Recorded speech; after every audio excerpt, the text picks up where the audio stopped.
فلا أقسم بمواقع النجوم وإنه لقسم لو تعلمون عظيم إنه لقرآن كريم في كتاب مكنون لا يمسه إلا المطهرون تنزيل من رب العالمين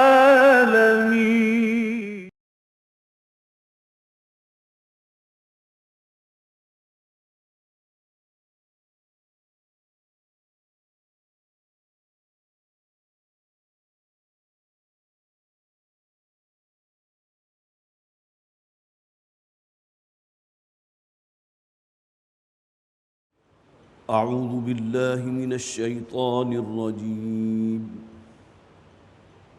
بسم الله الرحمن الرحيم. وما أرسلنا من قبلك من رسول ولا نبي إلا إذا تمنى ألقى الشيطان في أمنيته فينسخ الله ما يلقي الشيطان ثم يحكم الله آياته والله عليم حكيم. ليجعل ما يلقي الشيطان فتنة للذين في قلوبهم مرض والقاسية قلوبهم وإن الظالمين لفي شقاق بعيد. وليعلم الذين أوتوا العلم أنه الحق من ربك فيؤمنوا به فتخبت له قلوبهم وإن الله لهادي الذين آمنوا إلى صراط مستقيم. ولا يزال الذين كفروا في مرية منه حتى تأتيهم الساعة بغتة أو يأتيهم عذاب يوم عقيم. الملك يومئذ لله يحكم بينهم فالذين آمنوا وعملوا الصالحات في جنات النعيم والذين كفروا وكذبوا بآياتنا فأولئك لهم عذاب مهين. والذين هاجروا في سبيل الله ثم قتلوا أو ماتوا ليرزقنهم الله رزقا حسنا وإن الله لهو خير الرازقين. ليدخلنهم مدخلا يرضونه وإن الله لعليم حليم. صدق الله العظيم. رب اشرح لي صدري ويسر لي أمري واحلل عقدة من لساني يفقهوا قولي. اللهم ألهمنا رشدنا وأعذنا من شرور أنفسنا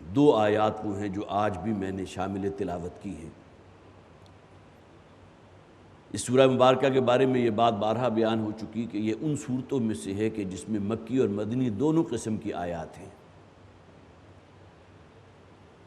بلکہ ہمارے سلف میں ایسے حضرات بھی موجود ہیں کہ جو یہ کہتے ہیں کہ اس صورت میں وہ آیات بھی ہیں کہ جو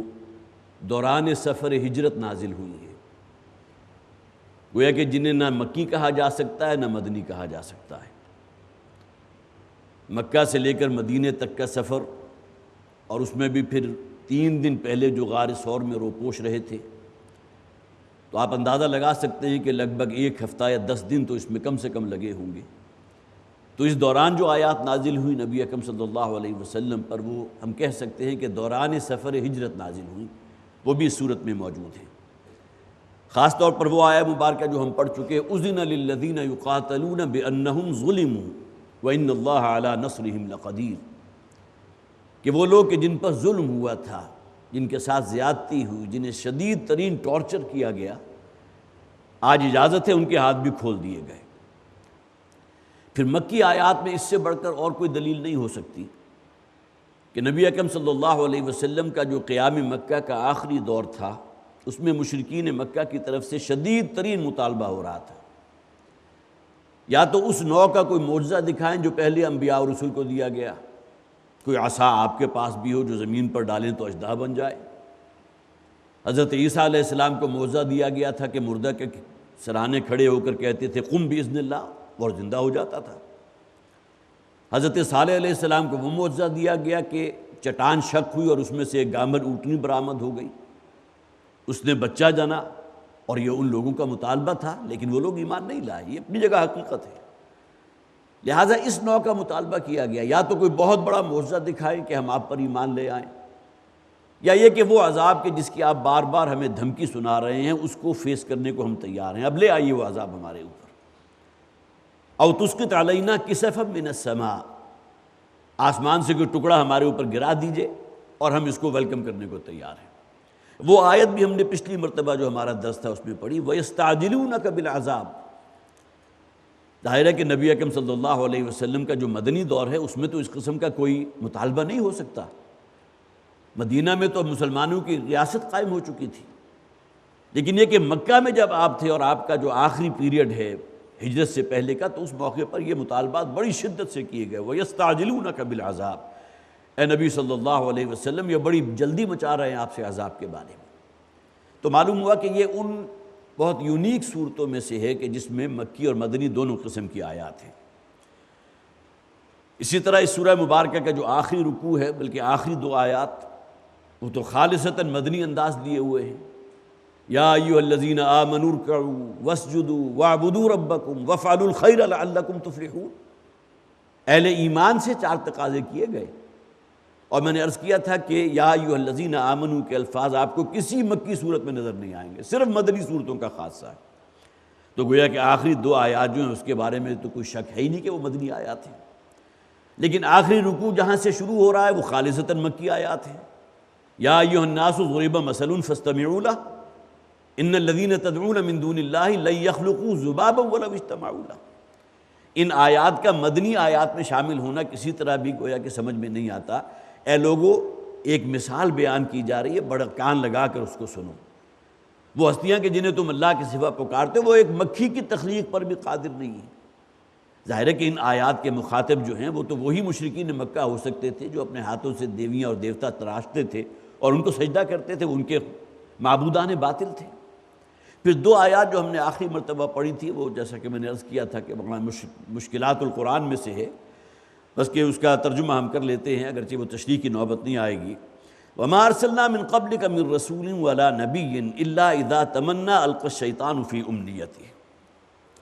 اور نہیں بھیجا ہم نے اے نبی صلی اللہ علیہ وسلم آپ سے پہلے کسی نبی یا رسول کو مگر جب وہ کوئی خواہش کرتا تھا، کوئی آرزو کرتا تھا، کوئی تمنا کرتا تھا، کوئی پلاننگ کرتا تھا، تو شیطان اس کی اس پلاننگ میں دخل دے دیتا تھا۔ فَيَنْسَخُ اللَّهُ مَا يُلْقِي الشَّيْطَانُ، لیکن اللہ تعالیٰ فوراً شیطان کے القاء کو محو کر دیتا تھا۔ گویا کہ شیطان اپنی طرف سے کوشش کرتا تھا کہ کچھ نہ کچھ جو ہے نبی اکرم صلی اللہ علیہ وسلم کے حوصلے کو پست کر سکے، اور ظاہر ہے کہ یہ خیال جو ہے طبع بشری میں آ سکتا ہے کہ مجھے 10 برس ہو گئے اس سرزمین مکہ میں دعوت و تبلیغ کا فریضہ انجام دیتے ہوئے، ٹس سے مس ہونے کو تیار نہیں۔ قریب ترین کا رشتہ دار ابو لہب، حضور کا سگا چچا، شدید ترین مخالفین میں سے۔ لہذا جسے آپ کہیے کہ ہمت کا پست ہونا، شیطان اس طاق میں رہتا تھا، لیکن اللہ تعالیٰ فرماتے ہیں کہ جو شیطان جس قسم کا وسوسہ ڈالتا تھا اللہ تعالیٰ اس کو دور فرما دیتے تھے۔ ثم یحکم اللہ آیاتی، اور پھر اللہ تعالیٰ اپنی آیات کو محکم فرما دیتے تھے۔ واللہ علیم حکیم، اور اللہ تعالیٰ ہر شے کا علم رکھنے والے اور ہر شے اور بڑی حکمت والے ہیں۔ لیجعل ما یلقی الشیطان فتنۃ للذین فی قلوبہم مرض، تاکہ اللہ تعالیٰ بنا دے اس القائے شیطانی کو، وہ وسوسہ جو شیطان نے ڈالا ہے لوگوں کے دلوں میں، یا یہ کہ جس نے کوشش کی ہے نبی کے یا رسول کے دل میں ڈالنے کی، فتنۃ للذین فی قلوبہم مرض، وہ فتنہ بنا دے، آزمائش بنا دے اللہ تعالیٰ ان لوگوں کے لیے کہ جن کے دلوں میں روگ ہے اور مرض ہے،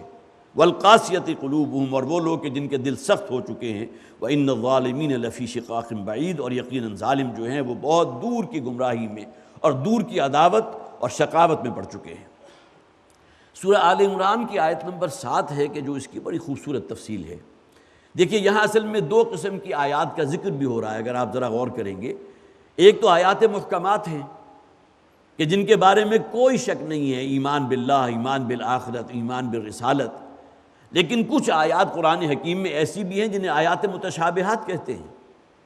اب یہ وہ آیات ہیں کہ جن کے گرد گویا کہ وہ لوگ جن کے دلوں میں کوئی ٹیڑھ ہے، کوئی روگ ہے، کوئی مرض ہے، وہ ڈیرا ڈال دیتے ہیں اور عجیب و غریب قسم کے سوالات اٹھاتے ہیں۔ آج کے دور میں بھی ایسے لوگ موجود ہیں قرآن کی آیات کے بارے میں لوگوں کے اندر شک و شبہات پیدا کرنے والے،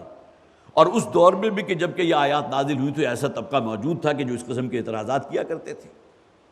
جب وہ آیت نازل ہوئی حرمت علیکم المیتہ، تو لوگوں نے اعتراض کیا، دیکھو جی عجیب بات ہے جو قرآن کہہ رہا ہے کہ جس جانور کو اللہ تعالیٰ مار دے، جس پر موت طاری ہو جائے، وہ تو حرام ہے، اور جس جانور کو اپنے ہاتھوں یہ موت تک پہنچاتے ذبح کر دیں وہ جائز ہو گیا، کہ اللہ کا مارا تو حرام ہے اور انسانوں کا مارا ہوا جائز ہے۔ اسی طرح جو فرمایا گیا جو غالباً سورہ انبیاء کی آیت ہے، آیت نمبر 98، جی ہاں، انکم وما تعبدون من دون اللہ حسب جہنم، یقیناً تم بھی اور جن ہستیوں کو تم اللہ کے سوا پکارتے ہو تمام جہنم کا ایندھن بنیں گے۔ اب یہاں مشرکین کی طرف سے اعتراض کیا گیا، دیکھیے جی ہم تو حضرت عیسیٰ علیہ السلام کو، مشرکین میں اہل کتاب بھی تھے نا نصارہ، وہ حضرت عیسیٰ کو اللہ کا بیٹا مانتے تھے، ان کو پوجتے تھے۔ یہودیوں میں ایک فرقہ موجود تھا جو حضرت عزیر کو اللہ کا بیٹا مانتا تھا، ان کو پوجتا تھا۔ پھر مشرکین عرب خود فرشتوں کو اللہ کی بیٹیاں مانتے تھے، ان کی پرستش کرتے تھے۔ دیکھو جو قرآن کہہ رہا ہے کہ تم خود بھی اور تمہاری وہ ہستیاں جنہیں تم اللہ کا مد مقابل بنا رہے ہو، جن کو تم پوجتے ہو اللہ کے سوا، تمام جہنم کا ایندھن بنیں گے۔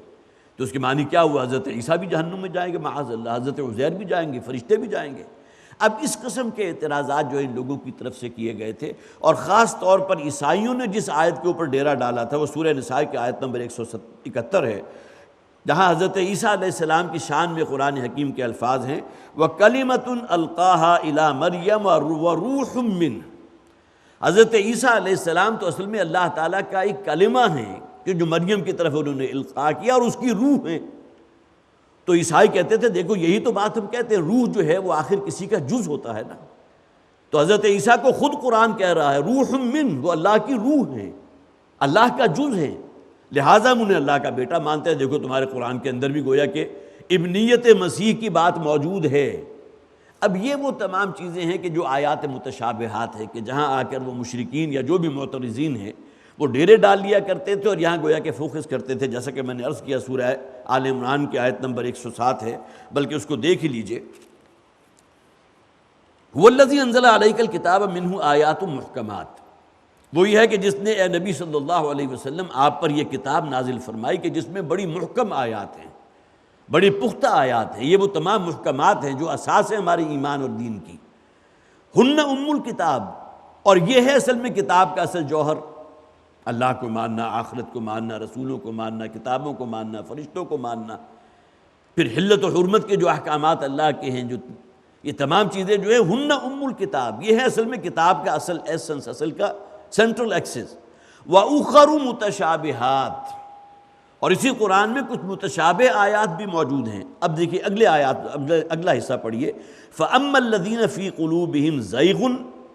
پس وہ لوگ کہ جن کے دلوں میں کوئی ٹیڑھ ہوتی ہے، کوئی مرض ہوتا ہے، روگ ہوتا ہے، فَيَتَّبِعُونَ مَا تَشَابَهَ مِنْهُ ابْتِغَاءَ الْفِتْنَةِ وَابْتِغَاءَ تَأْوِيلِهِ،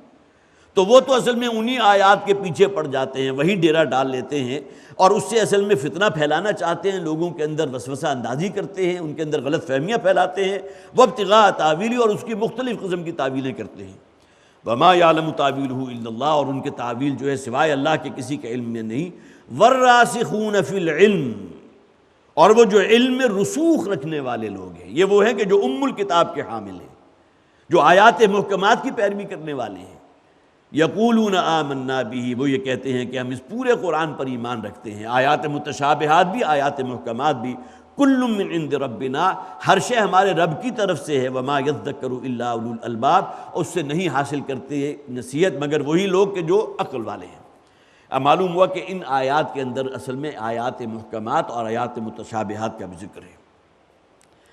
وَلِيَعْلَمَ الَّذِينَ أُوتُوا الْعِلْمَ أَنَّهُ الْحَقُّ مِنْ رَبِّكَ، اور تاکہ جان لے وہ لوگ جنہیں اللہ تعالیٰ نے علم عطا فرمائے، وہ راسخین فی العلم ہیں، انہ الحق من ربک، یہ قرآن حق ہے تمہارے رب کی طرف سے۔ اس قرآن کے بارے میں ہی بڑے اعتراضات تھے نا، جیسے کہ ہم نے پڑھا تھا یہ تو شاعری ہے، یہ تو کہانت ہے، یہ تو محمد کا صلی اللہ علیہ وسلم خود ساختہ کلام ہے، بل افطرا، یہ تو انہوں نے خود گھڑ لیا ہے۔ اب اس قسم کے جو اعتراضات تھے، وہ لوگ کہ جو رسوخ فی العلم رکھتے ہیں وہ سمجھتے ہیں انہ الحق من ربہم، یہ ہے سب سے بڑی سچائی، الحق،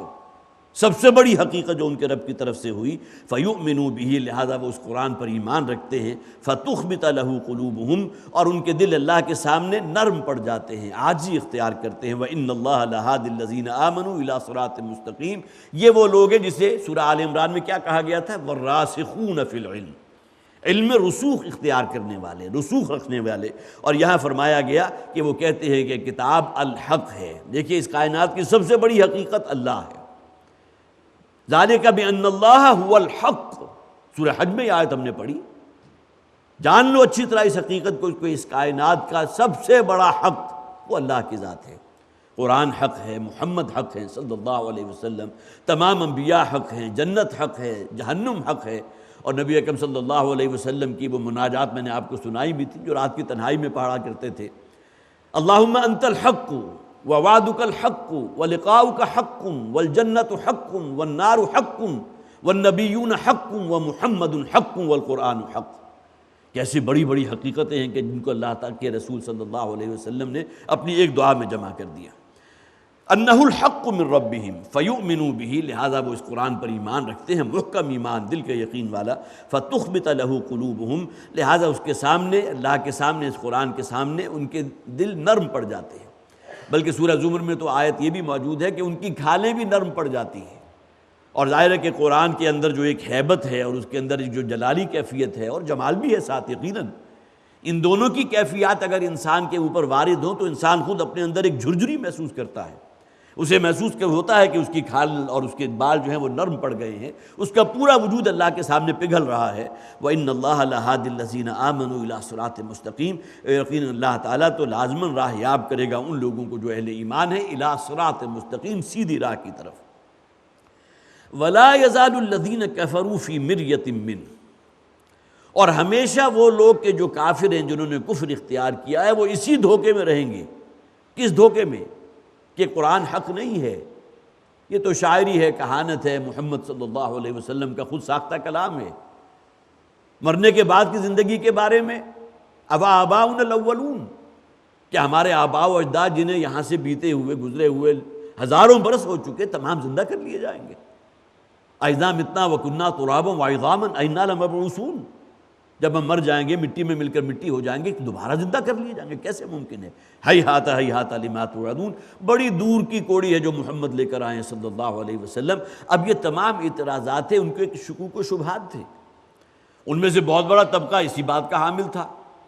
ان ہی الا حیاتنا الدنیا نموت ونحیا وما یہلکنا الا الدہر، یہ دنیا کی زندگی ہے اصل حقیقت،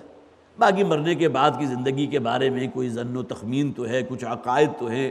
کچھ لوگ آ کر بتاتے رہے ہیں ایک دن تمہیں مرنا ہے اور مرنے کے بعد پھر دوبارہ زندہ کیا جائے گا،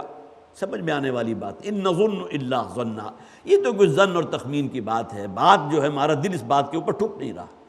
تو فی مریۃ من، تو لوگ جو ہیں اس کے بارے میں شکوک و شبہات میں مبتلا ہیں، حتی تأتیہم الساعۃ بغتۃ، یہاں تک کہ اچانک انہیں محسوس ہوگا کہ قیامت کی گھڑی آ گئی، او یاتیہم عذاب یوم عقیم، یا پھر اللہ تعالیٰ کا وہ دن کہ جو کوئی خیر نہیں لیے ہوئے۔ اور یوم عقیم سے مراد کون سے دن ہیں؟ جو اللہ تعالیٰ نے مختلف قوموں کو ہلاک اور برباد کیا۔ عقیم کہتے ہیں اصل میں بانجھ کو، وہ خاتون کے جس کے اندر گویا کہ صلاحیت نہیں ہے کہ وہ کوئی بچہ جن سکے، اسے بانجھ کہا جاتا ہے، عقیم کہتے ہیں۔ اسی سے گویا کہ اس کا مفہوم لیا گیا کہ وہ شے کہ جو ہر قسم کے خیر سے یکسر خالی ہے، جہاں کوئی امید نہیں ہے۔ تو یوم عقیم، وہ دن کہ جس میں کہیں کوئی خیر نہیں ہے، ہر قسم کے ہر نوع کے سے خالی دن، اسے ایام اللہ بھی کہا گیا، اللہ کے دن، جن دنوں میں اللہ تعالیٰ نے قوموں کو ہلاک کیا، برباد کیا، جس میں اللہ تعالیٰ کی طرف سے عذاب نازل ہوئے۔ تو یا یہ کہ ان پر وہ دن آ جائے، وہ عذاب والا دن کہ جس میں کہیں کوئی خیر نہیں ہے، جس سے بچ نکلنے کی کہیں کوئی صورت نہیں۔ او یاتیہم عذاب یوم عقیم، الملک یومئذ للہ۔ اب یہاں قیامت کا نقشہ کھینچا گیا کہ اس دن تو اختیار اور بادشاہی اور راج اور حکومت صرف اللہ کا ہوگا۔ کہا گیا نا قرآن میں لمن الملک اليوم، وہ لوگ کہ جو اس دنیا میں بڑے بڑے جو ہے خدائی کے دعوے دار تھے، فرعون بھی دیکھا، نمرود بھی ہو گزرا، پھر یہ کہ اتنی شداد بھی تھا کہ جو خدائی کا دعوے دار تھا۔ اور جیسا کہ کہا ہے، بہرحال وہ فارسی کا شعر ہے، ہر شخص کے اوپر بھی کسی درجے میں صادق آتا ہے کہ نفس ما ہم کم طرز فرعون نیست، اپنی ذات میں ہر شخص جو ہے آپ کو فرعون نظر آئے گا۔ جب اللہ کا حکم پس پش ڈال رہا ہے، اللہ کے رسول صلی اللہ علیہ وسلم کے فرمودات پاؤں تلے روند رہا ہے، اپنی آزاد مرضی سے اس نے گویا کہ خود جینے کا سلیقہ وضع کر لیا ہے، کسی آسمانی ہدایت کا اپنے آپ کو طالب نہیں سمجھتا، تو اس سے بڑھ کر فرعونیت اور کیا ہوگی؟ لمن الملک اليوم، اس دن اس بادشاہی اور جو راج ہے اس کا حقدار کون ہے؟ للہ الواحد القہار، اس دن کہا جائے گا کہ آج تو اختیار اور بادشاہی اور حکومت اور راج تو صرف اللہ کے ہاتھ میں۔ الملک یومئذ للہ، اس دن راج ہوگا اللہ کا، یحکم بینہم، اور ان کے درمیان فیصلہ فرما دے گا۔ اور ظاہر ہے کہ اللہ تعالیٰ کا فیصلہ جو ہے اس میں کہیں کوئی ٹیڑھ نہیں ہوگی، ناانصافی نہیں ہوگی، کوئی ظلم نہیں ہوگا۔ بدکاروں کو، فاسقوں کو، دوسروں پر ظلم کرنے والوں کو، جس نے اس دنیا کے اندر جو ہے دوسروں کو اپنے ظلم کی چکی کے اندر پیسا ہے، ان کو بھرپور سزا مل کر رہے گی۔ اللہ کے عدل کا تقاضا ہے، اللہ تعالیٰ العدل ہے، مجسم عدل ہے، تو لہذا وہ جو فرمایا گیا یحکم بینہم، وہ ان کے درمیان فیصلہ فرما دے گا۔ فالذین آمنوا وعملوا الصالحات فی جنات النعیم، پس وہ لوگ کہ جو ایمان لائے اور جنہوں نے نیک اعمال کی۔ دیکھیے میں بار بار توجہ دلاتا ہوں، صرف اسلام یا ایمان جسے ہم قانونی ایمان کہتے ہیں کہ بائی انسیڈنٹ ہم جو ہے ایک مسلمان گھرانے میں پیدا ہو گئے، مسلمان ہیں، لیکن اگر اعمال صالحہ سے ہمارا دامن خالی ہے، حقوق اللہ، حقوق العباد، دین کے تقاضے، ایمان اور تقویٰ اگر انسان کے اندر موجود نہیں ہے، جس کی بنیاد پر اس کا عمل، اس کی سیرت و کردار اسی رنگ میں رنگا نہ جائے، تو وہ ایمان اللہ کے یہاں معتبر نہیں ہے۔ لہذا قرآن حکیم میں سینکڑوں مقامات آپ کو مل جائیں گے، شاید اس میں کوئی تجاوز کر رہا ہوں، لیکن 20 مقامات تو یقیناً ہیں، ممکن ہے 100 سے زائد ہو جائے اس کی تعداد، کہ جہاں ایمان اور عمل صالح کو بالکل لازم و ملزوم کی حیثیت سے لے کر آئے۔ فوری طور پر میں دلیل دے رہا ہوں کہ اللہ تعالیٰ کا وعدہ ہے جنت کا، مغفرت کا، رضوان کا، کن لوگوں سے؟ سورہ فتح کی آخری آیت کیا ہے؟ وعد اللہ الذین آمنوا وعملوا الصالحات منہم مغفرۃ واجرا عظیما۔ اللہ کا پختہ وعدہ ہے ان لوگوں سے جو ایمان رکھتے ہیں اور اعمال صالحہ پر کاربند ہیں۔ یہ شرط ایسی ہے جس کو آپ جدا کر ہی نہیں سکتے۔ وعد اللہ الذین آمنوا وعملوا الصالحات منہم مغفرۃ واجرا عظیما، ان کے ساتھ اللہ کا پختہ وعدہ ہے مغفرت کا بھی اور اجر عظیم کا بھی۔ اسی طرح سورہ نور کی آیت نمبر 55 ہے، بالکل وہی انداز جو سورہ فتح میں ہم نے دیکھا، وعد اللہ الذین آمنوا، ابتدائی الفاظ بالکل وہی ہیں، اللہ کا پختہ وعدہ ہے ان لوگوں سے جو ایمان لائے۔ وعد اللہ الذین آمنوا منکم وعملوا الصالحات لیستخلفنہم فی الارض۔ اس دنیا میں بھی تو اللہ نے بھیجا ہے نا،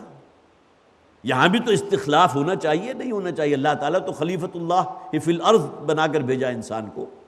لہذا دنیاوی خلافت کا پختہ وعدہ کن لوگوں کے ساتھ؟ وعد اللہ الذین آمنوا منکم وعملوا الصالحات، یہاں منکم پہلے لے آئے۔ اللہ کا پختہ وعدہ ہے ان لوگوں سے جو اہل ایمان ہیں تم میں سے، اور جنہوں نے نیک اعمال کیے لَيَسْتَخْلِفَنَّهُمْ فِي الْأَرْضِ کہ وہ انہیں لازماً اس زمین میں استخلاف عطا فرمائے گا، حکومت عطا فرمائے گا۔ وَلَيُمَكِّنَنَّ لَهُمْ دِينَهُمُ الَّذِي ارْتَضَىٰ لَهُمْ اور اللہ تعالیٰ ان کے اس دین کو تمکن عطا فرما کر رہے گا۔ یہ اللہ کا پختہ وعدہ ہے۔ گویا کہ دنیاوی ثمرات جو ہیں اللہ پر ایمان کے، اعمال صالحہ کے اور اللہ کے پختہ وعدے کے نتیجے میں استخلاف فی الارض، مسلمانوں کی حکومت لازماً قائم ہوگی۔ اور چشم فلک نے دیکھا، دور خلفائے راشدین کو اپنے سامنے رکھیے، معلوم دنیا کا تقریباً 1/3 حصہ وہ تھا کہ جو اسلام کے سرنگوں تھا۔ کس بنیاد پر؟ اس لیے کہ وہ اہل ایمان بھی تھے اور سیرت اور کردار کے بھی پختہ تھے۔ ان دونوں جگہ کے اوپر بالکل وہی انداز ہے۔ وعد اللہ الذین آمنوا وعملوا الصالحات منہم مغفرۃ واجرا عظیما، سورہ فتح کی آخری آیت، اور وعد اللہ الذین آمنوا وعملوا الصالحات آمنوا منکم وعملوا الصالحات لیستخلفنہم فی الارض۔ یہاں بھی انہی دونوں چیزوں کو اکٹھا کر لیا، فالذین آمنوا وعملوا الصالحات، پس وہ لوگ کہ جو ایمان لائے اور جنہوں نے نیک اعمال کیے، فی جنات النعیم وہ ہوں گے ان باغات میں کہ جن میں نعمتیں ہی نعمتیں ہیں۔ والذین کفروا وکذبوا بآیاتنا، فوری کنٹراسٹ کیا ہے؟ اور جن لوگوں نے انکار کیا اور ہماری آیات کی تکذیب کی، فاولئک لہم عذاب مہین، ان کے لیے بہت ہی اہانت والا، ذلت اور رسوائی والا عذاب ہے۔ قرآن حکیم کا یہ اسلوب ہے کہ فوری کنٹراسٹ، اہل ایمان کا ذکر جہاں ہمیں دعا مانگنی چاہیے، اللہم جعلنا منہم، اے پروردگار ہمیں ان میں شامل فرما دے۔ ہم بھی نام کے مسلمان ہیں، مسلمان گھرانے میں ہماری ولادت ہوئی ہے، لیکن اگر ان تقاضوں کو اللہ تعالی ہمارے لیے آسان فرما دے، اعمال صالحہ، سیرت و کردار، دین ہماری ترجیح بن جائے، ایمان و تقوی ہمارے اندر موجود ہو، تو اللہ سے دعا کرنی چاہیے اللہ تعالیٰ ہمیں ان لوگوں میں شامل فرمائے۔ اور جہاں اس عذاب کا ذکر ہے، اللہم ربنا لا تجعلنا معہم، اے پروردگار کہیں ہمیں ان میں شامل نہ فرما دے۔ یہاں ایک بات نوٹ کر لیجئے کہ کفروا وکذبوا، اکثر و بیشتر جہاں قرآن میں یہ دونوں اصطلاحات ساتھ ساتھ آئی ہیں، وہاں تو اصطلاحی کفر مراد ہے کہ جنہوں نے انکار کر دیا، اسلام کو قبول کرنے سے منکر ہو گئے، والذین کفروا وکذبوا بآیاتنا۔ لیکن جہاں صرف تکذیب آئی ہے وکذبوا بآیاتنا، وہاں وہ لوگ بھی مراد ہیں کہ جو مانتے تو ہیں اس دین کو یا تورات کا، اللہ تعالیٰ نے جو انبیاء اور رسول بھیجے، لیکن ان تقاضوں کو ادا کرنے کو تیار نہیں۔ اس کی سب سے بڑی دلیل کیا ہے؟ سورہ جمعہ کی وہ آیت آپ میں سے بہت سے حضرات کو شاید یاد بھی ہو، مثل الذین حملوا التوراۃ ثم لم يحملوها كمثل الحمار يحمل اسفارا، مثال ان لوگوں کی کہ جنہیں ہم نے تورات عطا فرمائی تھی اور اس کے بعد انہوں نے تورات کے تقاضوں کو ادا نہیں کیا۔ دیکھیے یہاں گویا کہ وہ لوگ تورات کے منکر نہیں تھے، انہوں نے تورات کا کفر نہیں کیا تھا۔ والذین کفروا وکذبوا بآیاتنا، یہاں تو یقیناً مراد وہی کفر ہے جو اصطلاحاً کفر کہلاتا ہے، جنہوں نے اسلام کی دعوت کو رد کر کے کفر اور شرک کے اندر رہنا منظور کر لیا۔ لیکن وہاں آپ کیسے تعویل کریں گے؟ مثل الذین حملوا التوراۃ ثم لم يحملوها، وہ لوگ جو حامل تورات تھے، جنہیں اللہ تعالیٰ نے تورات عطا فرمائی تھی، ثم لم يحملوها، اور اس کے بعد انہوں نے اس تقاضوں کو ادا نہیں کیا، کمثل الحمار يحمل اسفارا، ان کی مثال تو ان گدھوں کی سی ہے جن کی پشت پر کتابوں کا بوجھ لاد دیا جائے۔ بئس مثل القوم الذین کذبوا بآیات اللہ، یہاں دیکھیے تکذیب کس معنی میں آیا۔ میں نے عرض کیا تھا کہ جہاں آئے گا کفر اور تکذیب دونوں اکٹھے، تو وہاں یقیناً اصطلاحاً کفر مراد ہے، جنہوں نے تکذیب کر دی، رد کر دیا محمد کی دعوت کو صلی اللہ علیہ وسلم۔ لیکن قرآن میں وہ آیات بھی تو موجود ہیں کہ جہاں ماننے والے اللہ کے بھی اور اس کتاب کے بھی، لیکن اگر وہ عملاً تکذیب کر رہے ہیں، بئس مثل القوم الذین کذبوا بآیات اللہ واللہ لا یہدی القوم الفاسقین، واللہ لا یہدی القوم الظالمین، بہت ہی بری مثال ہے ان لوگوں کی جو اللہ کی آیات کی تکذیب کرتے ہیں، مانتے تو ہیں تورات کو اللہ کا کلام، لیکن یہ کہ اس پر عمل کرنے کو تیار نہیں، یہ اصل میں وہ عملی تکذیب ہوگی۔ لیکن یہاں اصطلاحی تکذیب کا ذکر ہے، والذین کفروا وکذبوا بآیاتنا فاولئک لہم عذاب مہین۔ والذین ہاجروا فی سبیل اللہ ثم قتلوا، اور وہ لوگ جنہوں نے ہجرت اختیار کی اللہ کے رستے میں اور پھر مارے گئے، شہید ہو گئے۔ ہمارے ہاں اصطلاحاً شہادت وہ مقام ہے کہ جہاں کوئی شخص اپنی جان کا نذرانہ پیش کر دیتا ہے، لیکن اس کا مادہ جو ہے وہ تو گواہی ہے، اللہ کے دین کی گواہی دینے والے۔ حضرت عمر رضی اللہ تعالیٰ عنہ ہیں، اور کتنے لوگ ہیں کہ جنہوں نے اللہ کے دین کی، وہ تو اگرچہ حضرت عمر تو شہید کر دیے گئے، لیکن حضرت خالد ابن ولید رضی اللہ تعالیٰ عنہ کی مثال تو سامنے ہے، سینکڑوں جنگوں میں حصہ لیا، ان کے جسم کا کوئی حصہ ایسا نہیں تھا جو زخمی نہ ہوا ہو، جہاں کسی نہ کسی زخم کا نشان موجود نہ ہو۔ بڑی حسرت تھی ان کی کہ کاش کہ مجھے موت آئے میدان جنگ میں، وہ مرتبہ شہادت انہیں حاصل ہو سکے، لیکن یہ کہ اللہ تعالیٰ نے ان کے لیے وہ میدان جنگ والی شہادت نہیں رکھی تھی۔ لیکن کیا ہم انہیں شہید نہیں کہیں گے؟ اللہ کے دین کی گواہی دینے والے، جیسا کہ قرآن حکیم میں کہا گیا والذین آمنوا، وہ لوگ کہ جو ایمان لائے، اور اس کے بعد پھر یہ کہ وہ مرتبہ شہادت کا ذکر بھی ہے قرآن میں سورہ حدید کے اندر، وہاں اللہ کے دین کی گواہی دینے والے ہیں۔ تو اسی طرح معاملہ یہاں ہے، ثم قتلوا، اور پھر وہ قتل کر دیے گئے، گویا کہ اللہ کے رستے میں، جنہیں ہم بھی شہید کہتے ہیں، شہید کر دیے گئے، او ماتوا، یا انہیں طبعی موت آ گئی، لَيَرْزُقَنَّهُمُ اللَّهُ رِزْقًا حَسَنًا، انہیں اللہ تعالیٰ بہت عمدہ رزق عطا فرمائے گا۔ یہاں دیکھیے پہلی شرط کیا ہے، وَالَّذِينَ هَاجَرُوا فِي سَبِيلِ اللَّهِ۔ یہاں بھی ذرا ہمیں تھوڑا سا رک کر دیکھ لینا چاہیے کہ ایک تو ہجرت ہے جسے ہم اصطلاحاً ہجرت کہتے ہیں، اللہ کے دین کے لیے کسی خطہ ارضی کو چھوڑ کر جو دارالکفر ہے اس سے انسان ترک سکونت اختیار کرے اور اس جگہ منتقل ہو جائے جو دارالسلام ہے، دارالاسلام ہے۔ ہجرت مدینہ، جو لوگ ایمان لائے تھے نبی اکرم صلی اللہ علیہ وسلم پر، وہ آخر مکہ سے مدینہ ہجرت کی یا نہیں کی؟ وہ ہجرت ہے۔ یہ الگ بات ہے کہ وہ حدیث آپ میں سے بہت سے حضرات کے علم میں بھی ہوگی جس میں نبی اکرم صلی اللہ علیہ وسلم نے اسی ہجرت کے بارے میں وہ الفاظ استعمال کیے کہ جو شخص بھی ہجرت کرتا ہے اللہ کے لیے اور اللہ کے دین کے لیے تو اس کی ہجرت تو اسی کے لیے ہے۔ لیکن کوئی شخص اگر ہجرت کر رہا ہے کسی خاتون سے نکاح کرنے کے لیے یا یہ کہ دنیا کو حاصل کرنے کے لیے، تو اس کی ہجرت پھر اللہ کے لیے شمار نہیں ہوگی بلکہ اسی کھاتے میں شمار ہوگی۔ اب یہ معاملہ نیتوں کا اللہ تعالیٰ جاننے والا ہے، یہ تو ہجرت ہے اصطلاحی، لیکن ہا جیم اور را یہ مادہ آتا ہے کسی شے کو چھوڑ دینے کے۔ آپ نے اپنے وطن کو چھوڑا، ہجرت اختیار کی، یہ تو ہجرت ہے واقعتاً ہجرت، جس کے لیے حدیث میں غالباً یہ الفاظ بھی موجود ہیں کہ اللہ تعالیٰ اس سے پہلے کے تمام گناہوں کو معاف فرما دیتا ہے۔ کوئی شخص دائرہ کفر میں تھا، اسلام لے آیا، تمام گناہ معاف۔ توبۃ النصوح، ہاں حقوق العباد کے معاملے میں اللہ تعالیٰ نے، اللہ کے رسول صلی اللہ علیہ وسلم نے فرما دیا جس شخص کے ساتھ تم نے کوئی ظلم کیا، زیادتی کی، جب تک اس سے جا کر معافی حاصل نہیں کرو گے اللہ تعالیٰ بھی معاف نہیں فرمائے گا، لیکن حقوق اللہ تعالیٰ معاف فرما دے گا۔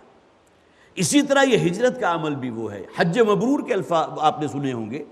کہ وہ حج جو اللہ کی بارگاہ میں مقبول ہو جائے، حج مقبول، حج مبرور، اس سے پہلے کے تمام گناہ بھی اللہ تعالیٰ معاف فرما دے گا۔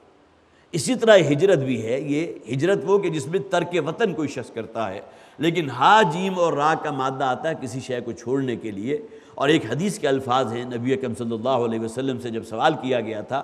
ای الہجرت افضل یا رسول اللہ، اللہ کے رسول افضل ہجرت کس شخص کی ہے؟ تو نبی اکرم صلی اللہ علیہ وسلم نے ارشاد فرمایا ان تہجر ما کرہ ربک، کہ تم ہر اس شے سے ہجرت اختیار کرو، اس سے ترک تعلق کر دو، اس کو چھوڑ جو تمہارے رب کو پسند نہیں۔ یہ ہے اصطلاحاً ہجرت۔ گویا کہ انسان کسی گناہ کے عمل کو چھوڑتا ہے اس لیے کہ اس کے رب کو پسند نہیں ہے، اس کا رب ناراض ہو جائے گا، یہ بھی ہجرت ہے اصطلاح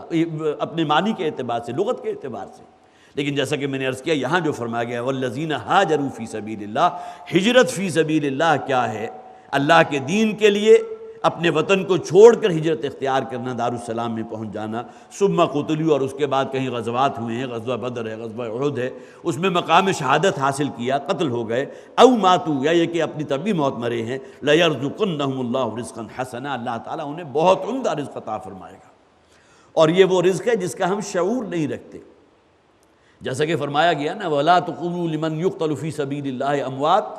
بَلْ أَحْيَاءٌ عِنْدَ رَبِّهِمْ يُرْزَقُونَ، وہ تو زندہ ہیں، اپنے رب کے پاس رزق حاصل کر رہے ہیں۔ مجھے یاد آ رہا ہے کہ اردو ڈائجسٹ میں ایک کوئی واقعہ میں نے پڑھا تھا، بہت پرانی بات ہے، جنگ ستمبر کا جو اختتام ہوا تھا تو اس کے 2-3 سال کے بعد یہ کہیں کسی ڈائجسٹ میں آیا تھا یہ واقعہ، یہ یہیں خاص طور پر واقعہ اور ادھر کا کوئی علاقہ ہے۔ تو وہاں کے رہنے والے کوئی کسان تھا، اپنے کھیت کو کھود رہا تھا، تو درخت کے کہیں جڑ کے قریب وہ کھود رہا تھا، تو اچانک اس کی کدال جو ہے کسی نرم چیز سے ٹکرائی، وہ محتاط ہو گیا، اس نے کہا کیا ہے، کچھ ہے اندر موجود ہے۔ اب اس نے جو ہاتھوں سے مٹی ہٹائی ہے تو وہاں کوئی ایک شخص کی ڈیڈ باڈی موجود تھی، لیکن وہ بالکل تر و تازہ۔ اب یہ واقعہ چونکہ میں نے خود پڑھا ہے، میں یہ اس کا حوالہ نہیں دے سکتا کہ کس سن کا اردو ڈائجسٹ تھا، لیکن اس میں نے خود پڑھا، اور وہ بالکل اتنی تر و تازہ کہ جیسا کہ ابھی چند گھنٹے پہلے کسی شخص کو وہاں اس کی وہاں تدفین کی گئی ہو۔ بہرحال وہ پوری مٹی ہٹائی گئی اور وہ پوری ڈیڈ باڈی سامنے آ گئی، تو معلوم ہوا کہ کسی مسلمان فوجی کا وہ جسد خاکی تھا اور بالکل تر و تازہ۔ اور وہ جو راوی ہے وہ خود بیان کرتا ہے کہ میں نے دیکھا کہ اس درخت کی ایک جڑ جو ہے وہ عین اس کا کونا اس کے منہ کے اوپر ہے، اور تھوڑی تھوڑی دیر کے بعد ایک قطرہ ٹپکتا ہے اور اس کے منہ میں داخل ہو جاتا ہے۔ اب گویا کہ اللہ تعالیٰ نے اس کی روزی کے لیے، یہ الگ بات ہے کہ اس کی روح جو ہے وہ اللہ تعالیٰ کے ہاں کتنی اعلیٰ درجات میں ہوگی اور اس کو وہاں کتنی اللہ کی نعمتیں میسر ہوں گی، اور جو اس کا اکرام ہو رہا ہوگا وہ اپنی جگہ ایک حقیقت ہے، لیکن لوگوں کو کبھی کبھی دکھانے کے لیے اللہ تعالیٰ اس قسم کے جو ہے مظاہر وہ بھی سامنے لے آتے ہیں۔ اور یہ سچا واقعہ ہے کہ اس نے دیکھا کہ وہ ایک جڑ کی درخت میں سے گویا کہ موتی کی طرح کوئی پانی ہے، جسے آپ سمجھیے کہ کوئی مشروب ہے، جنت کا مشروب ہے یا کیا ہے، اس میں سے ایک ایک قطرہ ٹپکتا ہے اور اس کے منہ میں داخل ہو رہا ہے، اور اس کی پوری ڈیڈ باڈی جو ہے اس درجے تازہ ہے گویا کہ ابھی 1-2 گھنٹے پہلے اس کا انتقال ہوا۔ تو اللہ تعالیٰ ان لوگوں کو کس قسم کی زندگی عطا فرمائے گا، آخرت میں کیسی کیسی نعمتیں عطا فرمائے گا، اور دنیا میں ان کے جسد خاکی کو محفوظ رکھنے کے لیے بھی اللہ تعالیٰ کس قسم کے ذرائع اختیار کرتا ہے۔ علی کل شیء قدیر ذات ہے، وہ ہر ذریعہ اختیار کر سکتی ہے۔ تو فرمایا گیا لَيَرْزُقَنَّهُمُ اللَّهُ رِزْقًا حَسَنًا، اللہ تعالیٰ انہیں تو لازماً رزق عطا فرمائے گا، بہت عمدہ رزق۔ وَإِنَّ اللَّهَ لَهُوَ خَيْرُ الرَّازِقِينَ، اور یقیناً اللہ تعالیٰ بہترین رزق عطا فرمانے والا ہے۔ لَيُدْخِلَنَّهُمْ مُدْخَلًا يَرْضَوْنَهُ، اور ان کو لازماً داخل فرمائے گا ان حجرات میں، ان بالا خاناؤں میں، ان رہائش گاہوں میں کہ جن کو وہ بہت پسند کریں گے۔ ظاہر ہے کہ اکرام ہو وہاں، گویا کہ میزبان تو اللہ کی ذات ہے نا، مہمان تو اہل ایمان ہے، اور اللہ تعالیٰ جو ہے، آپ حضرات کا علم میں ہے کہ کوئی شخص اگر کہیں کسی دوسرے کو اپنے ہاں دعوت پر بلاتا ہے تو اب جو بلانے والا ہے وہ اپنی استطاعت اور اپنے ظرف کے مطابق اہتمام کرتا ہے۔ کسی عرب شیخ نے اگر آپ کو بلایا ہو کسی دعوت پر اور آپ وہاں گئے ہو تو وہ آپ کے اہتمام میں جو کچھ کرے گا آپ اس کا تصور نہیں کر سکتے، اور وہاں جب کہ اللہ تعالیٰ میزبان کی حیثیت میں، اور اللہ تعالیٰ جو ہے وہ تمام اہل ایمان کی جو اکرام فرمائے گا، جو ان کو روزی عطا فرمائے گا، رزق عطا فرمائے گا، اور ظاہر ہے کہ اس کا آپ اندازہ نہیں کر سکتے، جیسے کہ حضور نے فرمایا کہ جنت کی نعمتیں نہ کسی آنکھ نے دیکھی ہیں، نہ کسی کان نے سنی ہے، نہ کسی کے قلب و ذہن کے اوپر کوئی اس کا ادراک ہو سکتا ہے۔ تو لَيُدْخِلَنَّهُمْ مُدْخَلًا يَرْضَوْنَهُ، اللہ تعالیٰ انہیں بہت ہی عمدہ بالا خاناؤں میں داخل فرمائے گا جو وہ بہت مرغوب ہوں، ان کو بہت پسند کریں گے۔ وَإِنَّ اللَّهَ لَعَلِيمٌ حَلِيمٌ، اور یقین اللہ تعالیٰ ہر شے کا علم رکھنے والا اور کمال تحمل والا ہے۔ ذَلِكَ، یہ بات تو گویا کہ اب تک جو باتیں بیان ہو چکی، قرآن حکیم کا یہ اسلوب ہے، یہ بات تو ہو چکی، یہ باتیں تمہارے سامنے آ چکی۔ وَمَنْ عَاقَبَ بِمِثْلِ مَا عُوقِبَ بِهِ، اور جس شخص نے بھی بدلہ لیا اسی حد تک کہ جتنا کہ اس کے اوپر ظلم کیا گیا تھا، ثُمَّ بُغِيَ عَلَيْهِ، اور اس کے بعد اس کے باوجود اس کے اوپر کوئی سرکشی ہو رہی ہے، کوئی زیادتی ہو رہی ہے، لَيَنْصُرَنَّهُ اللَّهُ، اللہ تعالیٰ لازماً اس کی مدد فرمائے گا۔ لَيَنْصُرَنَّ اللَّهُ إِنَّ اللَّهَ لَعَفُوٌّ غَفُورٌ، یقین اللہ تعالیٰ معاف فرمانے والا اور مغفرت فرمانے والا ہے۔ یہ اصل میں مراد یہاں وہ ہے کہ کوئی شخص اگر کسی کے ساتھ کوئی زیادتی کرتا ہے، جیسے کہ ہم نے مدنی صورتوں کے اندر وہ آیات بھی موجود ہیں کہ کسی نے اگر کسی کا ہاتھ کاٹا ہے تو اس کے جواب میں اس کا ہاتھ کاٹا جائے گا، کسی نے کسی کی آنکھ پھوڑی ہے تو اس کی آنکھ پھوڑی جائے گی، کسی نے کسی کو جو ہے ذبح کر کے قتل کیا تو اس کو بھی ذبح کر کے قتل کیا جائے گا، کسی نے کسی کو ڈبو کر مارا ہے تو اس کو بھی ڈبو کر مارا جائے گا۔ گویا کہ یہ تو وہ قصاص کا نظام ہے کہ جو موجود ہے، اسلام کی شریعت کا حصہ ہے۔ السن بالسن، یہ تمام الفاظ آپ میں سے بہت سے حضرات کے ذہن میں آ رہے ہوں گے۔ دانت کسی کا توڑا ہے تو وہی دانت پھر گویا کہ جواباً قصاص میں اس شخص کا بھی توڑا جائے گا، لیکن اس میں اس شخص کے اوپر کوئی زیادتی نہیں ہونی چاہیے، اگرچہ ظلم کا آغاز اس نے کیا تھا، پہلے اٹمپٹ اس کی طرف سے ہوئی ہے، لیکن جواباً اب اگر تم اس کے اوپر کوئی زیادتی کر رہے ہو یا تم اگر اپنا بدلہ لے رہے ہو تو اس میں اس حد سے آگے نہیں بڑھنا چاہیے، اسی حد تک رہنا چاہیے۔ اور ظاہر ہے کہ اس معاملے میں اگر کوئی شخص ظلم کرتا ہے، دوسرے کے اوپر زیادتی کرتا ہے، تو اب یہ وہ شے ہے جو اللہ تعالیٰ کو پسند نہیں ہے۔ یہ الگ بات ہے کہ اگر، جیسا کہ میں نے وہ حدیث بھی خاص طور پر نوٹ کی تھی کہ مسلم شریف کی روایت ہے، کتاب الایمان میں موجود ہے کہ نبی اکرم صلی اللہ علیہ وسلم نے فرمایا اتق دعوت المظلوم، جس شخص پر ظلم ہوا ہو اس کی بد دعا سے یا اس کی جو مناجات ہیں یا اس کی آوفغا، اس سے بچو، اس لیے کہ اس کے اور اللہ کے درمیان کوئی حجاب نہیں ہوتا۔ اگلے الفاظ ہیں فَإِنَّهُ لَيْسَ بَيْنَ اللَّهِ وَبَيْنَهَا حِجَابٌ، اس کے اور اللہ کے درمیان کوئی شے حجاب نہیں ہے۔ جس شخص کے اوپر بھی ظلم ہوا ہے اور زیادتی ہوئی ہے، آخر اللہ تعالیٰ تو دیکھ رہا ہے۔ اب اس کی زبان سے اگر کوئی آہ و فغاں نکلتی ہے، اس کے لیے عربی فارسی زبان کا وہ شعر بھی آپ نے سنا ہوگا، بترسز آہ مظلومہ کے ہنگامے دعا کردن، اجابت از در حق بہر استقبال می آیت۔ اور اسی کا بڑا خوبصورت جو ہے اردو ٹرانسلیشن کیا گیا شعری کے اندر، ڈرو مظلوم کی آہوں سے جب اٹھتی ہیں سینوں سے، قبولیت ہے کرتی اس کا استقبال چرخ سے آ کر۔ لہٰذا ہر انسان کو دوسرے پر ظلم کرنے سے پہلے ذرا سوچ لینا چاہیے کہ کہیں ایسا نہ ہو کہ اس کی زبان سے کوئی بد دعا نکلے اور پھر اس کی اور اس گویا کہ اللہ کے درمیان کوئی شے رکاوٹ نہیں ہوگی، پھر اللہ تعالیٰ اس کی بد دعا کو قبول فرما لے گا۔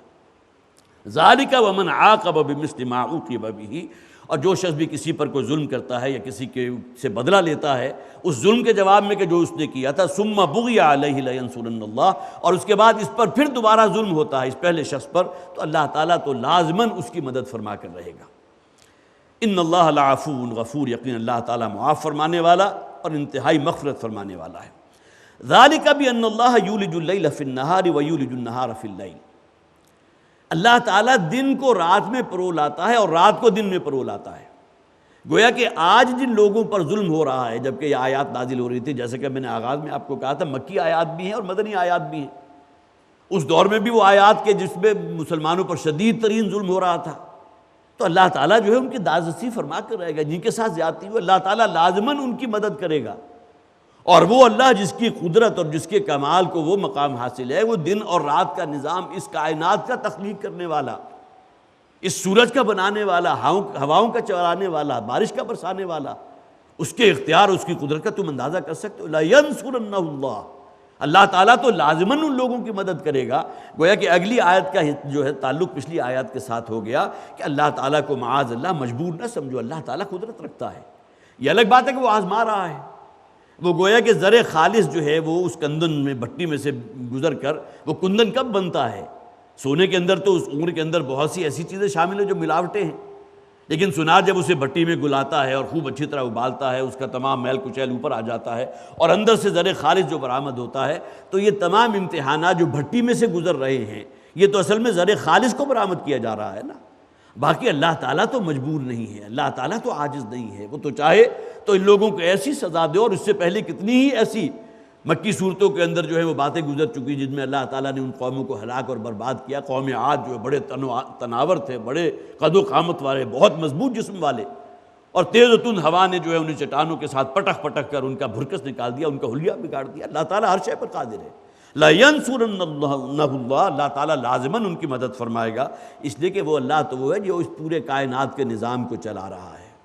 ذَلِكَ بِأَنَّ اللَّهَ يُولِجُ اللَّيْلَ فِي النَّهَارِ وَيُولِجُ النَّهَارَ فِي اللَّيْلِ، وہی تو ہے کہ جو رات کو دن میں پلو کر لا رہا ہے، دن کو رات میں پلو کر لا رہا ہے۔ وَأَنَّ اللَّهَ سَمِيعٌ بَصِيرٌ، اور اللہ تعالیٰ ہر شے کا سننے والا اور ہر شے کو دیکھنے والا ہے۔ ذَلِكَ بِأَنَّ اللَّهَ هُوَ الْحَقُّ، پھر دیکھیے وہی الفاظ آگے جو ہم نے پہلے پڑھے تھے۔ اصل حقیقت کیا ہے؟ اللہ الحق ہے، اس سے بڑی حقیقت اس کائنات کی کوئی نہیں۔ اللہم انت الحق ووعدک الحق ولقاؤک حق، جو الفاظ میں آپ کو سنا چکا۔ اے اللہ تو ہی الحق ہے، تیرا وعدہ بھی حق ہے، تجھ سے ملاقات بھی ہو کر رہے گی، یہ بھی شدنی بات ہے، یہ بھی حق ہے، سب سے بڑی حقیقت ہے۔ گویا کہ مرنے کے بعد کی زندگی سب سے بڑی حقیقت ہے، جنت حقیقت ہے، جہنم حقیقت ہے، تمام انبیاء حق ہیں،